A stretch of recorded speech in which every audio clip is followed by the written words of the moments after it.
Alright then, so we saw in the last lesson how to make an eloquent model and how we can use methods on that model to do things like create and find records from the table.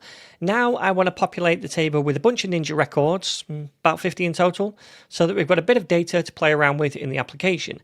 And I guess we could use the create method on the Ninja model to manually add all 50 of those, but that would take a long time. So instead, we're going to use something called a factory in Laravel along with the Faker API to generate a load of fake Ninja records.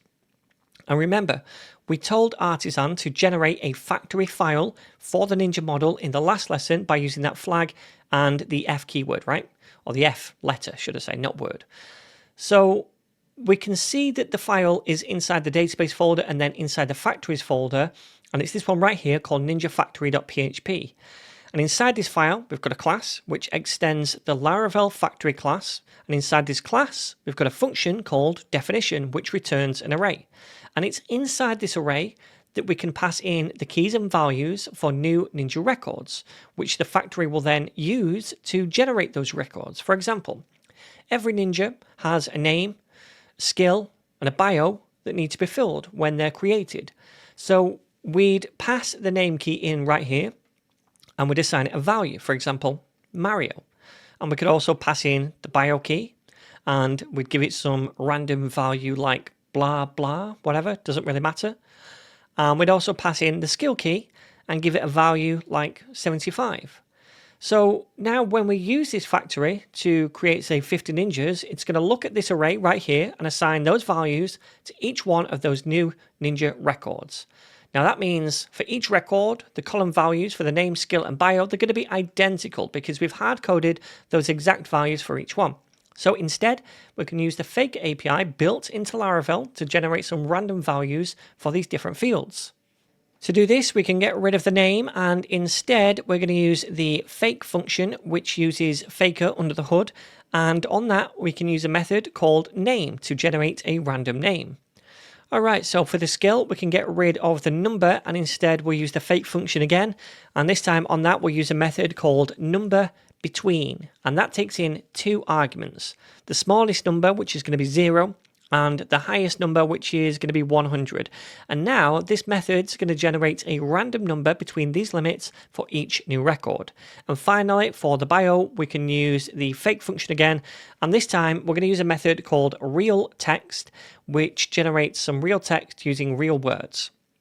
And we can pass in the number of characters we want, which is going to be about 500. So now, when we use the factory to create 50 records, every time it creates one, it's going to use random data instead, which won't be the same every time. Alright, cool. So now we've set the factory file up, and we can try using it in Tinker to generate 50 records. To do this, we can open the terminal and type PHP Artisan Tinker and press enter. And then, like before, we're going to need to access the Ninja model. So we can type use, and then it's app, then a backslash, then models, then a backslash, and then Ninja. Once you've done that, you can press enter.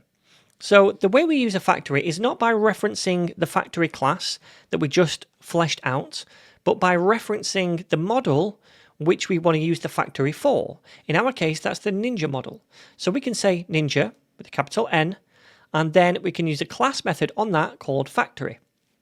And this method automatically finds the factory associated with that model based on the name of the class and the name of the factory. So it's always important for you to follow the correct naming conventions for these files.